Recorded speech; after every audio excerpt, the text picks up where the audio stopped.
Estamos en Sobre la Tierra, el programa de la Facultad de Agronomía de la UBA. Y hoy vamos a charlar sobre transgénicos, un tema bastante complejo. A ver si dejan de mirar la tele, cosas del mundial, y prestan atención acá, que estamos hablando de un tema interesante, viejo. Sí, te estoy hablando. Bueno, siempre que subimos algo sobre transgénicos, alguna observación ardua, podemos decirles, no llega. Así que en el programa de hoy vamos a hacer un repaso por la historia de los transgénicos y los debates que trajeron, sobre todo. Son protagonistas de nuestra vida y vamos a conocer de qué forma. Para eso vamos a hablar también sobre sus impactos productivos, ambientales y alimentarios. Como siempre, para traernos este tema bastante debatible, está Lautaro Castro, docente de genética en la FAUBA, y nos trae una nueva entrega de Bocadillos Académicos. Gracias, Lauti. Por favor, muy contento de estar acá. Y bueno, vamos a arrancar. Como todo tema complejo, siempre un poco de información se pierde en el medio, ¿no? Entre el biribiri, entre los tweets medios clickbait, ragebait.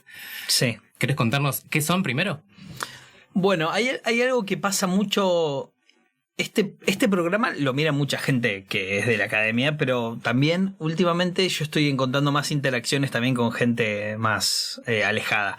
Entonces me parece importante hacer estas aclaraciones. Muchas veces cuando uno encuentra un debate en las redes, por ejemplo, gente de todos lados, de todas las edades, de todos los credos, muchas veces se da esa discusión de no, modificado, mejorado, y no, modificamos cosas hace 10.000 años que nació la agricultura, y la verdad que las definiciones son importantes. Por eso en la universidad intentamos ser lo más técnicos posibles, lo más claros a la hora de definir y de generar una estructura de estas definiciones. Sí. Entonces, cuando hablamos de modificado, de un organismo genéticamente modificado, estamos hablando de un organismo que es transgénico.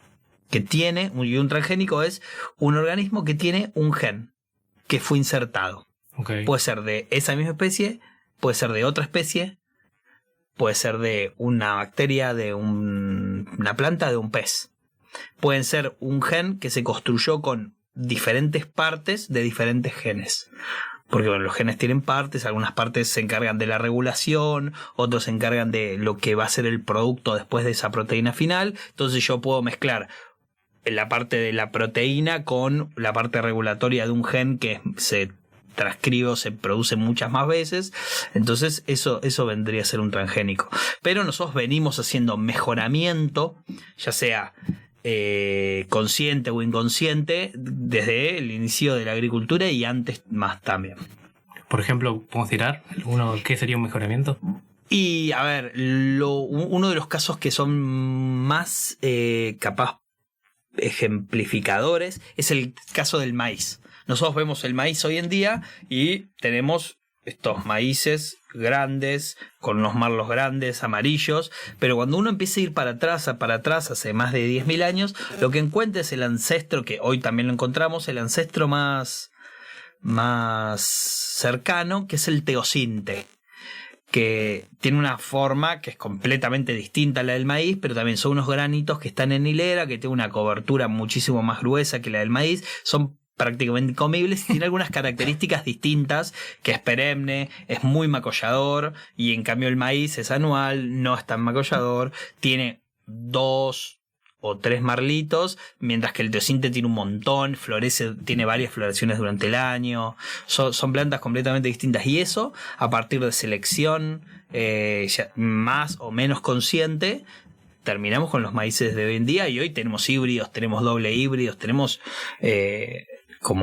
y también tenemos transgénicos, y se combinan esas tecnologías. Perdón, y a nivel mundial, o sea, entiendo que es más de siglo XX la discusión de transgénesis o la obtención de cultivos así, pero ¿se pensó desde antes como la idea de extraer, no sé, la idea de gen y trasladarlo a otro lado? Bien, bueno, los que trabajamos, yo me incluyo un poquitito en mejoramiento. Uh-huh. Me digo que la transgénesis lo que permitió es romper las barreras interespecíficas. Antes, nosotros lo que encontramos era ir a buscar variabilidad al campo, íbamos a los centros de orígenes de las especies, de las especies cultivadas. Entonces íbamos a Centroamérica a buscar papa, a buscar pimientos, a buscar maíces, de todo eso que había. Empezamos a seleccionar y a cruzar, pero no nos podíamos correr mucho de ahí. o sea, sea maíz, sea maíz. Pero la transgénesis nos permitió eso. Y eso fue el sueño de todos hasta que se logró. ¿Y de los principales que se te vienen a la cabeza, de acá de Argentina? Bueno, eso está muy bueno porque es una de las preguntas que empezamos a hacer cuando arrancamos la cursada de genética para agronomía o de evolución y genética, de principios de la genética, de las distintas materias. Vamos Siempre al Lauti para que tome un mate. Sí. Me pasa que una vez en una verdulería escuché a alguien dijo, ese tomate es re transgénico. ¿Qué onda? ¿Hay un tomate transgénico? No.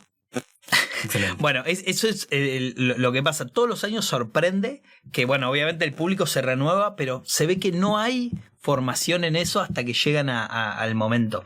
Los transgénicos en la Argentina son principalmente 3, que son maíz, soja, algodón, y después vino papa, vino alfalfa, vino el cártamo y vino el trigo. Ok. Esos son como los cultivares transgénicos de la Argentina. Capaz, ¿me está faltando alguno o no?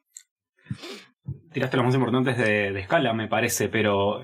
No, esos son todos los que hay aprobados. Cuando uno quiere aprobar un transgénico, lo que aprueba se llama evento transgénico, que es el transgen, la construcción o el cassette que se insertó, dónde y cómo.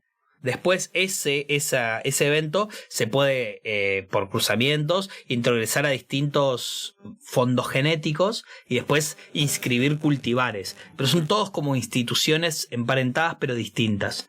Para probar un transgénico vos necesitas pasar por lo que se llama la CONAVIA, que es la Comisión Nacional de Biotecnología, tenés que pasar por SENASA y por una dirección de mercados. Pero para probar el cultivar, eso pasa por INASE. Que es el Instituto de la Semilla. ¿Los que mencionaste recién son cultivares aprobados o eventos? Son porque mencionaste cultivares la papa, que tienen eventos. Después, eventos de soja hay muchos, decenas. Sí. Lo mismo con maíz, con papa hay menos. Creo que papa hay 1 o 2, trigo hay 1, alfalfa hay 1. Claro, pero en concreto, ¿se consume papa transgénica? Por ahora no. Ajá, ok. Claro, Por ahí ahora. está aprobado el evento, pero no está el aprobado cultivar. el cultivar con el evento introducido. Lo mismo, hay varias sojas, hay una soja, está el trigo famoso ahora que es el trigo HB4, también hay una soja HB4, pero todavía no está el cultivar aprobado. Bueno, y recién mencionaste un montón de pasos que hay que seguir. ¿Por qué alguien pondría un montón de dinero y haría todos estos pasos? ¿Qué buscan cuando hacen un evento transgénico? Bueno, es impresionante la cantidad de cosas que uno tiene que hacer para llegar a sembrar y tener el cultivar. Por ejemplo, para el trigo HB4, desde que se empezaron a hacer las primeras pruebas hasta que se aprobó, pasaron 27 años aproximadamente. Ok. Zarpado. Sí, es un montón de tiempo, un montón de inversión, y hasta que no tenés, no empezás a vender o licenciar la semilla, no ganas nada. Y lo primero es que hay mucho mercado. Somos un país agroexportador, entonces todo lo que aumente la producción y sea una tecnología que se adopte va a tener un montón de recursos. Perfecto. Y entonces, en el país, como para recapitular, ¿qué lograron los transgénicos? Bueno, por ejemplo, la soja, desde que se aprueba hasta pasan más o menos 5 años, se adoptó el 100%, casi el 100% de la soja de la Argentina es transgénica. Y lo que logró, en términos generales, en soja y en maíz, fue permitir la aplicación de un modelo que era bastante novedoso para la década de los 90, cuando se aprueban estos primeros transgénicos, que es la siembra directa, con todo un paquete tecnológico que tenía que ver con el uso de herbicidas de amplio espectro o generales, la siembra directa y estas semillas y los híbridos en el caso del maíz. Entonces lo que permitió eso fue zonas que antes no eran agrícolas, que eran ganaderas, pasaron a ser agrícolas. Entonces lo ganadero se tuvo que empezar a ir, que es todo como es el corrimiento de la frontera agrícola de la ganadería extrapampeana. Y después fue avanzando más sobre esas zonas y cada vez fue marginalizándose más la ganadería hasta quedar medio que lo que es la pampa deprimida. Claro, ahora están en las zonas más relegadas, digamos, la ganadera, Claro, ¿no? Porque donde es muy limitante por ejemplo, cuestiones de edáficas, de suelo. Sí, salinidad, inundaciones. También me imagino que es muy difícil hacer que un montón de productores o un montón de empresas empiecen a aplicar esta tecnología, ¿no? Bueno, pero lo que pasó con la soja y con el maíz fue que no fue tan difícil. A ver, hay un montón de instituciones que promueven la siembra directa, que promueven el uso de toda esta tecnología, pero realmente dio un montón de beneficios, principalmente para el productor individual le resolvió el manejo de malezas y el manejo del cultivo en general al uso de un solo herbicida, que es el glifosato. Entonces yo como productor tengo muchísimo menos trabajo en el campo, te gasto mucho menos combustible porque tengo que hacer menos aplicaciones, erosiono menos el suelo, utilizo menos fertilizantes. En el corto plazo a mí me recontra conviene esa tecnología, por eso se adaptó tanto, porque aumenta el rendimiento por hectárea, no porque aumenta la cantidad de capaz de kilos que yo saco, pero el costo que yo tengo por hectárea me lo reduce. Bien, nosotros nos conocimos en la carrera de Ciencias Ambientales, recién abordamos un poco la parte productiva, podemos mencionar algunos impactos que ha tenido sobre, no sé, los desmontes, sobre la salud de los animales, las personas. Sí, bueno, justamente se adoptó tan rápido y los efectos a largo plazo se empezaron a ver recién, por lo menos como academia o como sociedad, los empezamos a ver más o menos a los 5 años. Al principio de los 2000, distintas organizaciones como Greenpeace, e investigadores y productores se empezaron a dar cuenta de estamos corriendo la ganadería para allá, para afuera de la región pampeana, y eso necesitan pasto, necesitan pasturas, entonces estamos desmontando, estamos transformando, estamos cambiando el uso del suelo de pastizales naturales a pasturas y después a cultivos y a monocultivos, porque antes lo que sucedía era vos tenías rotaciones entre el cultivo y ganadería, y ahora con la siembra directa y con todo el paquete lo que te permite es hacer soja, trigo, soja capaz. Entonces la tierra ya no descansaba más y se cambió para siempre el uso del suelo. Sí, nos habituamos a paisajes que son filas gigantes de un cultivo solo. Cuando vamos por la ruta, por ejemplo, lo hemos hablado bastante acá en Sobre la Tierra. Sí, y eso con lo que es el desmonte, pero bueno, también siempre hablamos del desmonte porque es como el panda, el osito panda del mundo vegetal, pero los pastizales fueron los que más se transformaron. Claro. Y después no estamos hablando de pueblos fumigados, de que se hace muy difícil la convivencia con estos monocultivos, en donde vos podés tener animales muy cerca de donde se están haciendo aplicaciones de agroquímicos que, pueden tener después problemas importantes.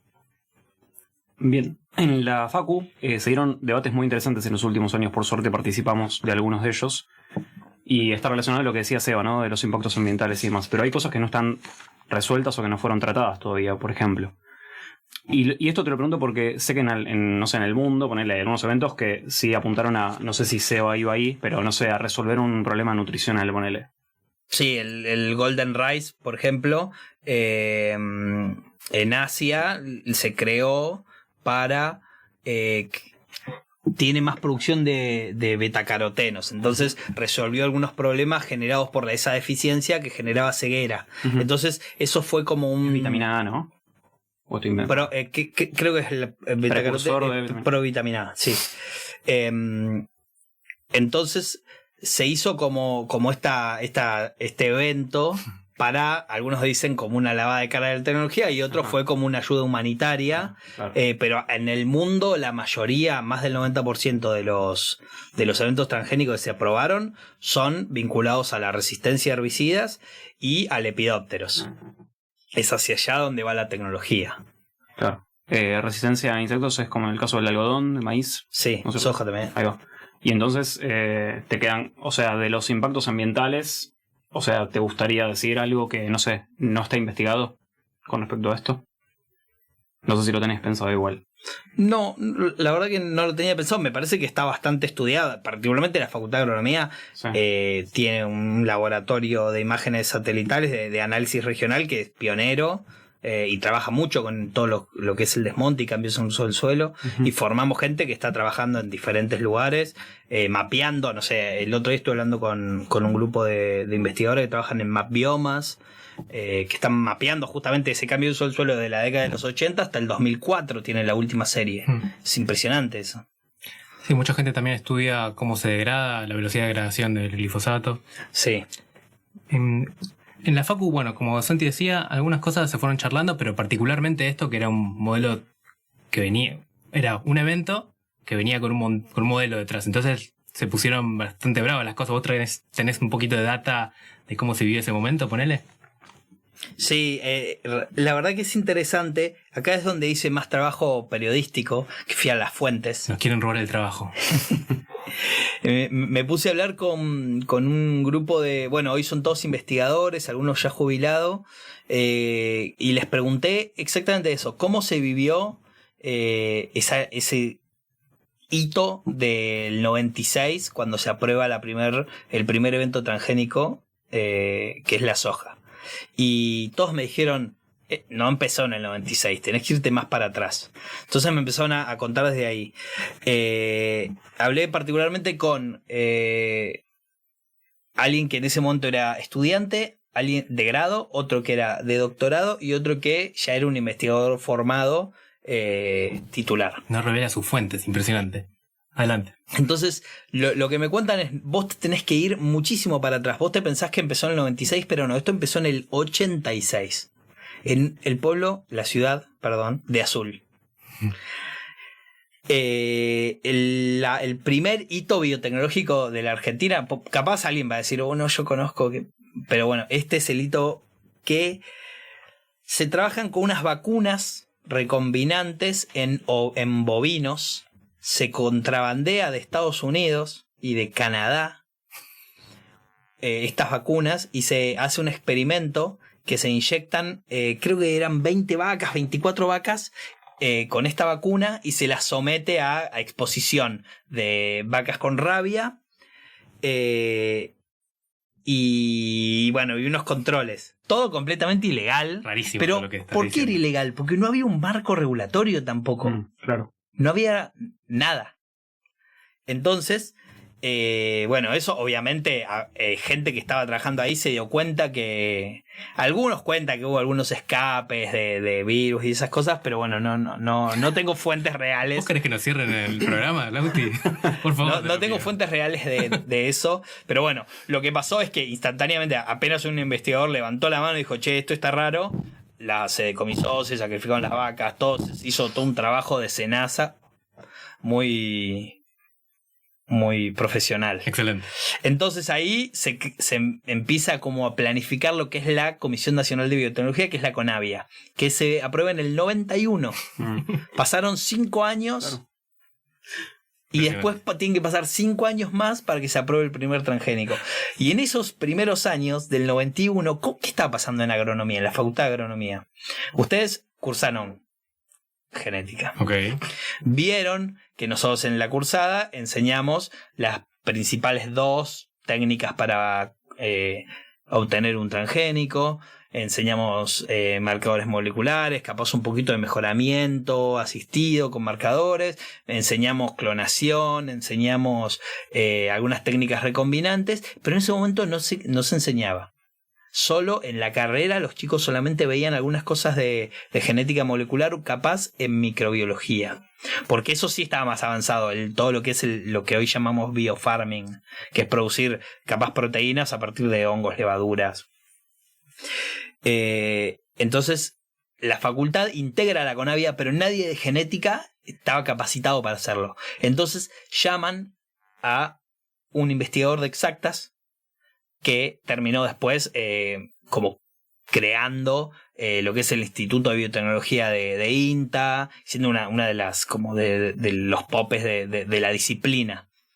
él llega a genética de agronomía y entonces se arma como una revolución en donde empieza a decir, bueno, hay que dar estos temas, todos estos temas, y lo boicotean los mismos docentes que no estaban capacitados en esas áreas, entonces lo boicotean ellos, lo boicotean los alumnos, quejándose de la severidad de esta nueva materia que estaban creando con estos temas nuevos. Entonces este investigador dura 1 año y se va. Y él había venido con parte de su grupo, y después tiene que pasar muchos años hasta que el actual jefe que se está jubilando retomó el trabajo que había empezado este investigador. Tremendo, o sea, transformó mucho la facu y en poco tiempo, porque la verdad que es muy reciente.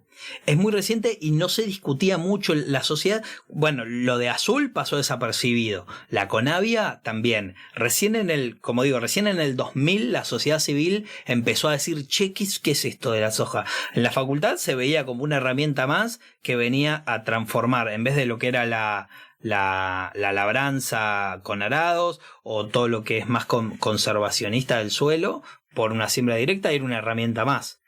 ¿Pero lo quisieron echar por el tema en sí, que era medio polémico, o porque no le gustaba que viniera una persona externa a la facu? Me parece que venía por ahí, porque venía con una formación distinta, bastante más, bueno, en estos temas más moleculares versus la citogenética clásica. Bien. Del cromosoma al microscopio. Y hablando de transformaciones así radicales afuera del aire, hablábamos con Lauti, que profesores de la facu, no vamos a dar nombre por las dudas, que trabajaban en semillas en los 90, nos decían que personas de Brasil le pedían las semillas modificadas porque se rumoreaba, se sabía que existían, ¿no? Como esto que contabas vos antes. Entonces el contrabando hizo que llegase la tecnología a Brasil mucho antes de que se probase. Porque Argentina es pionera en esto. Exactamente. Entonces en otros lugares de Sudamérica estuvo circulando. Bueno, pasó eso con la alfalfa, que también existía la alfalfa transgénica en Argentina, pero ilegalmente hasta que se aprobó hace relativamente poco. Y uno chiquito, hablando de transformación, estoy pensando que la gente que es adolescente ahora, bueno, aparte de no saber quién es el Indio Solari, piensa que la Argentina es un lugar donde hay soja y vacas, y hasta los 90 la soja entiendo que no era para nada importante, o era muy poco importante Era muy poco importante la producción de divisas en la economía nacional y bla. Y otra cosa que me llama la atención es, vos contrabandeás una semilla transgénica y la tirás ahí a tu campo. ¿Después eso puede tirar transgénesis para otros cultivos? Bueno, una de las cosas que se necesitan para probar un evento, vos tenés que tener un montón de experimentos, un montón de ensayos, y algunos de ellos están vinculados a la transferencia horizontal. Si vos tenés un transgénico de una especie que es común en la zona, que puede hibridar, entonces ahí te podés tener un problema. Si depende del sistema reproductivo, bueno, con el trigo el trigo es una planta que es cleistógama. Ayuda, por favor. Es muy tarde, vi mucho fútbol hoy. En general hablamos de plantas que son autógamas o alógamas. Las cleistógamas son un tipo de autógama que se autofecunda antes de que la flor madure por completo. Okay. Obviamente es un espectro, como muchas cosas en la vida, entonces es muy, muy autógamo, pero un poquito se cruza. Entonces hay que evaluar cuánto vuela el polen, si vos a cuánta distancia la ponés de otro cultivo y cuánto se cruza. Un maíz transgénico es mucho más fácil que se cruce, por eso México tiene tantos problemas con los maíces transgénicos, porque ellos son centro de origen de los maíces. Entonces toda la diversidad de maíces del mundo está contenida en esa zona de México. Entonces es muy fácil que se cruce y que se pierda. Bien, recién en la intro dijimos que esta columna iba a hablar un poco de la vida cotidiana, y Bocadillos Académicos es una columna de gastronomía principalmente, aparte de otras cosas, ¿no? Entonces, ¿cómo entran los transgénicos en nuestra comida? Bueno, y es el porqué de esta columna. Hace poco estaba jugando al rol en una mesa de calabozos y dragones, y una de las personas de la mesa me dice: me dijeron que ahora son todos celíacos porque el trigo es transgénico y todo es transgénico. Y yo dije, claro, tengo que ir a Bocadillos a hablar de esto.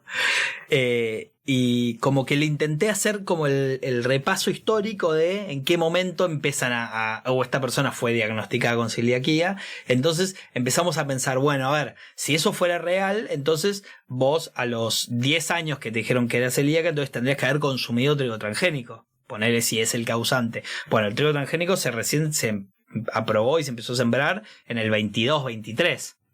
Entonces, vinculado fuerte a una marca de alfajores famosa. Sí. Marplatense, seguía. Bueno, alguien quiere pensar en los alfajores. Qué fruta noble.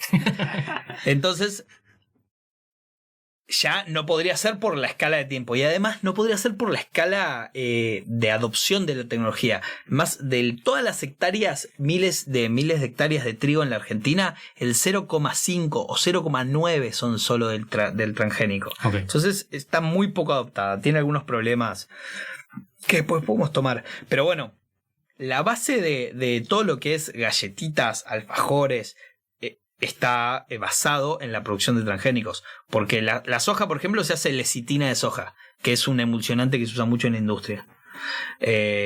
Jarabe de maíz de alta fructosa, jarabe de glucosa, aceites, aceite de girasol, aceite de maíz, aceite de soja, la alimentación del ganado se hace principalmente con granos. Entonces está metida en todos lados en nuestra alimentación la productos que vienen de transgénicos. Los quesos, los yogures, la mayoría de eso viene de la biotecnología, ya sea que se hagan por levaduras o hongos que surgen de mejoramiento por biotecnología, o el cártamo, que es una de las plantas que es un evento aprobado. No se puede comercializar el cártamo, pero sí se puede comercializar el subproducto que sale, que es la quimosina bovina, que es la que se usa como cuajo para hacer quesos. Entonces, están metidos en nuestra vida completamente. Ok, vamos al supermercado, nos compramos 10 cosas empaquetadas, lo más probable es que estemos comiendo algo vinculado a la transgénesis. Sí, y no está mal, no está mal. Justo cuando hablábamos antes, hasta el 96 que empezó la soja transgénica, lo que teníamos era mejoramiento convencional, y el mejoramiento convencional incluye mutaciones con rayos X, mutaciones con agentes químicos, con radiación ionizante, cruzamientos. Hay un montón de tecnología detrás que no está tampoco... Claro, no está bajo la lupa. Claro, pero que no está... Intervenimos un montón. Sí. Girasol lo habíamos mencionado, me parece, al inicio, cuando dijimos lo de los cultivos transgénicos. ¿El que tiene resistencia seguida a ese? No, Salinidad. No. El girasol tiene un gen de resistencia a sequía que es el que se tomó para el trigo. Claro, ahí va, listo. No, lo que tiene esto, que venimos hablándolo fuera del aire también, es el transgénico no viene solo, viene con el modelo este que estamos explicando antes. Entonces, por eso entiendo también que es un tema tan complejo, ¿no? Sí, hay una cosa, hablando de que hay que definir bien las palabras, que se llama la equivalencia sustancial. Es un... Después de Cleistomas pensé que no iba a venir nada más complejo. No, equivalencia sustancial es muy simple. Lo que dice es, si vos tenés una planta que es transgénica y una planta que no es transgénica, para que sean equivalentes, para que tengan equivalencia sustancial, uno tiene que mirar nutricionalmente y tienen que ser iguales. La única diferencia que tiene que haber es ese transgen y el producto, si es que genera un producto particular. Okay. Y esa es como el reaseguro que uno tiene para decir es seguro comer el trigo HB4 porque está el paper publicado y además está en el informe de la empresa que lo generó, que muestra los datos, y si uno no le cree lo puede ir a agarrar las 2 semillitas, las mira y nutricionalmente son iguales. ¿El HB4 hablamos? ¿Qué significa? HB4 viene del nombre del girasol, en el nombre científico del girasol, que ahora se me acaba de borrar. No, me refiero al trigo HB4. Ah, sí. ¿Qué buscaron con eso? Bueno, la tecnología es una tecnología que le podemos decir tecnología HB4 porque hay trigo HB4, hay soja HB4, hay maíz HB4, que es un gen que está vinculado a la resistencia a sequía. Particularmente en el trigo se usó también como marcador de selección, que es como para seleccionar cuáles son las plantas que transformamos, la resistencia a un herbicida que es el glufosinato de amonio. Eso era lo que decían, que el alfajor venía con trazas de eso, partes. Sí. Me acuerdo que era el debate, ¿no? En parte sí. ¿Les molesta si pasamos a la siguiente? Que estoy pensando en animales, que no hablamos todavía. Y se vincula perfectamente con lo que estamos hablando recién. Porque los animales, uno de los primeros, no sé si no es el primer animal transgénico que se comercializa, es un salmón, que se llama salmón aquavit. ¿Dónde? En Estados Unidos. Son los salmones que tienen una hormona de crecimiento que crecen casi el doble de rápido. Entonces, capaz, en vez de tardar a llegar al tamaño de comercialización 36 meses, tarda más o menos 16, una cosa así. Entonces, imagínate la producción por área, aumenta el doble. Papota, me sale decir. Esos no están permitidos en el mar ni en cría, se hacen bien. en piletones. Ok. Se hacen en piletones. Tipo cautiverio. Sí. Sí, pero a veces hemos escuchado que alguno de esos se va para otro lado. En 2015 se aprobó este salmón. Y por ahora no hubo eventos así de escape que registrado, por lo menos. Bueno, sí. ¿Tenés algo más? Sí, tengo un montón. A ver. Antes de venir, me olvidé de contarte esto, perdón. Leí que, no sé, y esto está en una página del Gobierno Nacional, que cuando estaban estudiando transgénicos, me parece que trigo, una vaca se metió y se empezó a pastar ahí. Y a esa vaca, vivió más que el resto de todas las vacas porque le sirvió de estudio para ver si había efectos secundarios.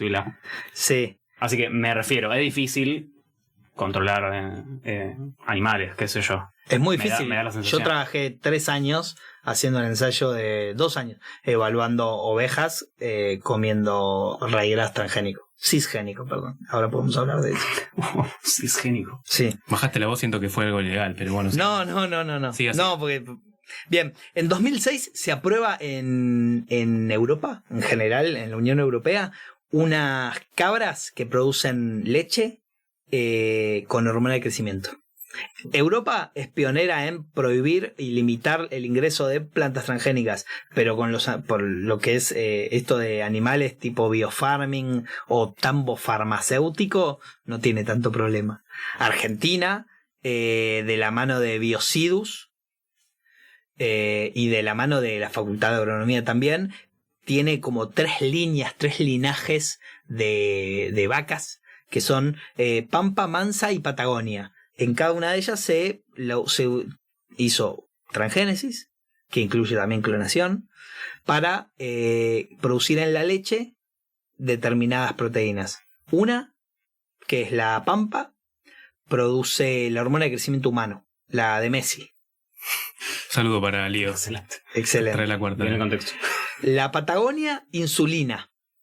Excelente. Y la otra, la primera, que es la porteña, la hormona de crecimiento, pero de vaca. Entonces, los terneritos que están amamantándose están consumiendo más hormona de crecimiento. ¿Cómo es que estas cosas no nos llegan? Bueno, nada de esto está comercializable. Ok. O sea, ¿esto está en fase de estudio? No. O sea, ¿O simplemente se experimentó? se experimentó, se creó y después hubo... Depende con quién hables, cómo hables, puedes hablar que hay un montón de presión de determinadas farmacéuticas para que esto no surja, porque vos con una vaca, hay números que son una locura, capaz con 1 o 2 vacas de la mansa podés abastecer toda la demanda de Argentina de la hormona de crecimiento humano. Entonces tenés todo un mercado farmacéutico que no le conviene eso. Pero bueno, denuncias también. Sí, no. Y además la población también tiene mucho que ver. El trigo generó mucho, el trigo HD4 generó mucho más revuelo por ser el trigo con el que hacíamos los alfajores, con el que hacemos las facturas y el pan de los domingos de la pasta, que la soja o el maíz, que no nos toca tan directo. Me sorprendió lo que decías, lo de los animales de Europa, porque entiendo que nosotros exportamos a algunos lugares, Europa no recibe transgénicos prácticamente de plantas, y experimenta con animales que son tan cercanos a nosotros, eso la verdad me sorprende bastante. O sea, eso igual imagino que lo de las plantas es para cuidar su mercado. A eso podríamos hablarlo con los docentes de mercado, si querés. Y no, porque si no, no se explica. ¿Y algún otro? Lo de los salmones no, o no lo sabía o no me acordaba. ¿Y hay algún otro? Sí, hay unos mosquitos. Ahora están muy en boga lo de los mosquitos. Que hacen unos mosquitos. Hay como muchas tecnologías que están dando vueltas distintas que los hacen dependientes o hacen que no puedan reproducirse, o los hacen dependientes a algún tipo de compuesto. Entonces los liberan en el ambiente. Entonces hacen que esos mosquitos se reproduzcan, pero al ser infértiles o tener algún gen letal, terminan muriendo, entonces reducen el tamaño poblacional. Uh-huh. Como que en un momento liberan miles y miles de mosquitos, pero después reducen el tamaño poblacional. Y liberan machos, capaz, que son los que capaz no te pican, entonces no te dan malaria, chicas, chikungunya o dengue. ¿Eso ya está sucediendo? Sí. Está sucediendo. Hay una empresa que se llama Oxitec, que hace un tiempo que lo viene haciendo, pero bueno, después se encontraron que hubo un poquito de transferencia entre estas especies de mosquito con otras. Y la verdad que uno piensa el mosquito, qué bicho horrible, pero bueno, las larvas de mosquito son una base de alimentación en sistemas acuáticos bastante importante. Entonces perder eso es perder parte de la cadena trófica de la red. Hay una cosa que no sé si mencionamos tan fuerte, que existen especies que son naturalmente transgénicas, o algún cultivo que tiene alguna cosita ahí transgénica que no tiene que ver con la mano humana. Sí, bueno, a ver, nosotros como sociedad entendimos la transgénesis, particularmente una de las metodologías, que es la de Agrobacterium tumefaciens, que es una bacteria que uno puede encontrar naturalmente. Es una bacteria que hace transgénesis sola, y al entender cómo funciona su mecanismo pudimos aplicarlo nosotros. No es que es un invento. Hay otra tecnología que sí es la pistola de genes, que bueno, sí, eso es biobalística, y sí, uno lo hace físicamente, dispara balas de tuxteno embadurnadas con genes. Pero esto es una estrategia de vida de estas Agrobacterium. Entonces todo lo que Agrobacterium infecte termina siendo transgénica. Ahí hace un tiempo había salido un caso muy interesante, un paper muy bonito sobre batatas, que habían encontrado batatas con estos genes. Claro. Igual Agrobacterium es del suelo, o sea, con plantas lo hace, ¿no es cierto? Sí. O con otros organismos, ¿no? No, con plantas. Listo. No. Perfecto. ¿Y eso lo hace con cualquier cultivo, no? No, bueno, hay principalmente Agrobacterium capaz forma callos con dicotiledonias, entonces con monocotiledonias hay que usar la pistola de genes. Claro. Pero bueno, son puesta a punto de metodologías y de técnicas que bueno, hay que trabajar especie a especie. Claro. No se descubrió otra cosa al respecto, ¿no? Lo de la batata lo habíamos leído y no puede haber tantos organismos que trasladen genes en el ambiente a otras especies, ¿no? No tengo tan presente casos particulares, pero bueno, los virus. Antes de irnos, podemos hacer una pregunta clave, que es si es seguro comerlos. Bueno, es una pregunta clave que no es tan fácil responder desde el punto de vista de descontextualizar y decir, bueno, yo tengo una semillita que es transgénica, y porque uno come la semilla, come el subproducto, el aceite no le queda ningún tipo de rastro de ese ADN. Comer ADN no tiene ningún peligro. Después, por otro lado, sí se han encontrado desde, no sé, productos de higiene personal como algodón que tiene rastros o trazas ínfimas de glifosato o de algunos de sus subproductos, de Lampa, o comer hojas verdes que tienen restos de fitosanitarios. Las semillas lo mismo. No es un problema particular de la transgénesis en sí, sino de el modelo que está detrás de los agroquímicos. Okay. Claro, lo que insinuábamos, que el evento viene asociado a un sistema. Sí, a ver, uno podría pensar que esta tecnología es neutra, entonces la podría como trasladar a otro lado y decir, bueno, la transgénesis no es estúpido hablar de buenos y malos, pero no es mala por esto, pero bueno, si el 90% de los eventos van hacia la tolerancia a herbicidas, entonces es medio difícil descontextualizarla de eso, de ese... Bien. Y principalmente las mismas empresas semilleras son las mismas empresas que producen los químicos. Hay una concentración de capitales enorme. Hace 10, 15 años el número de empresas que los producía era el triple, y hoy 3 empresas capitalizan el 60-70% del mercado, capaz. Bien, como dijimos, este es un tema bastante complejo y que la gente tiene mucha ganas de opinar siempre. Pueden dejar en el video o en el podcast algunos comentarios y vamos a tratar de que Lauti en algún otro momento los pueda contestar, ¿no? Yo los respondo, sí. Ya tenemos algunos haters de la columna y me pone contento. Al principio me puso triste, pero... ¿Vos lo tomás como un signo de que estás haciendo las cosas bien? No, lo tomo con signo que estoy haciendo algo. Estoy aprendiendo. ¿Te quedó algo que no haya ahí para decir? ¿Una cosita? 1000 cosas, pero no, estoy muy contento. Bien. Estaba muy nervioso. Bueno, gracias por venir. Vamos a un corte y volvemos con más sobre la Tierra.